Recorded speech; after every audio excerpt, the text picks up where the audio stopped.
राजा ने श्मशान में जाकर फिर से उस बड़ के पेड़ से बेताल को नीचे उतारा और अपने कंधे पर डालकर चलने लगे।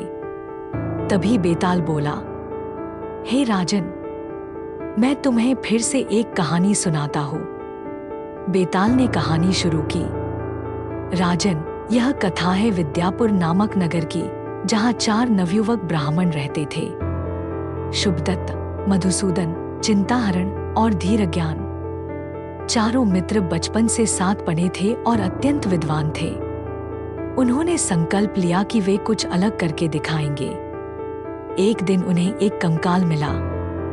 चारों ने मिलकर निर्णय लिया कि वह इसे फिर से जीवित करेंगे ताकि अपनी विद्या की परीक्षा ले सकें। शुभदत्त ने हड्डियां जोड़ दी। मधुसूदन ने उस पर मांस, रक्त और त्वचा उत्पन्न कर दी। चिंताहरण ने उसमें प्राण डालने का मंत्र पढ़ा। लेकिन धीरज्ञान ने उन्हें रोकने की कोशिश की, पर किसी ने उसकी नहीं सुनी। वह दूर जाकर एक पेड़ पर चढ़ गया। जब मंत्र पूरा हुआ तो वह कंकाल एक हिंसक शेरनी बनकर जीवित हो गई और तीनों ब्राह्मणों को मारकर चली गई। केवल धीरज्ञान जीवित बचा। बेताल ने विक्रम से प्रश्न पूछा, तो राजन, इन चारों में सबसे अधिक बुद्धिमान और विवेकी कौन था? विक्रम का उत्तर। राजा विक्रम ने उत्तर दिया, बेताल, जो केवल ज्ञान को दिखावे के लिए प्रयोग करता है, वह मूर्ख है। धीरज्ञान ने संकट को पहले ही भांप लिया और प्रयास किया कि कोई अनहोनी न हो, पर जब किसी ने नहीं सुना तो वह जान बचाने हेतु हट गया। इसीलिए चारों में सबसे बुद्धिमान धीरज्ञान था। बेताल मुस्कुराया और बोला, राजन, तुम तो हर बार सटीक उत्तर देते हो, पर चुप नहीं रह पाते। अब मैं फिर उड़ चला। और बेताल फिर उड़ गया। राजा ने श्मशान में जाकर फिर से उस बड़ के पेड़ से बेताल को नीचे उतारा और अपने कंधे पर डालकर चलने लगे। तभी बेताल बोला, हे राजन, मैं तुम्हें फिर से एक कहानी सुनाता हूँ। कहानी का नाम राजकुमारी की चालाकी। बेताल ने कहानी शुरू की।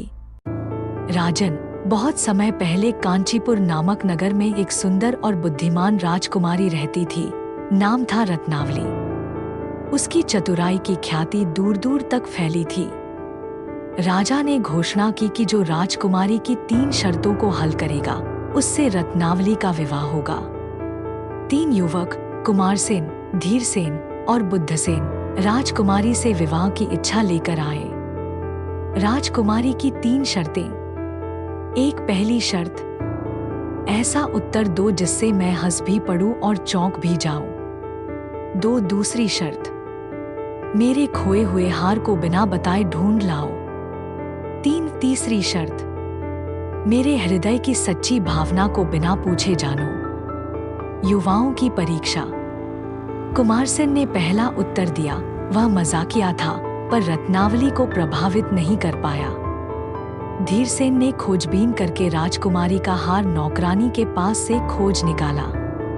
बुद्धसेन ने कुछ नहीं कहा, बस ध्यानपूर्वक राजकुमारी के व्यवहार और हाव भाव से समझ गया कि वह उसे ही पसंद करती है। उसने कुछ बोले बिना हार वापस किया और हाथ जोड़कर मुस्कुरा दिया। रत्नावली मुस्कुराई और बोली, तीनों में से केवल एक ही है जिसने मेरा मन पढ़ा। बेताल ने विक्रम से प्रश्न पूछा, तो राजन, अब तुम ही बताओ, राजकुमारी ने किससे विवाह किया होगा और क्यों? विक्रम का उत्तर। राजा विक्रम ने कहा, बेताल, राजकुमारी केवल विद्या या वीरता से नहीं, बल्कि भावना और समझ से प्रभावित हुई। जिसने बिना पूछे उसका मन पढ़ा, वही सच्चा जीवन साथी बन सकता है। आदर रत्नावली ने बुद्धसेन को चुना, क्योंकि वह न केवल चतुर बल्कि संवेदनशील भी था। बेताल हंस पड़ा और बोला, राजन, तुम तो मेरे हर प्रश्न का उत्तर जानते हो। अब मैं फिर उड़ चला और वह फिर पेड़ की ओर उड़ गया।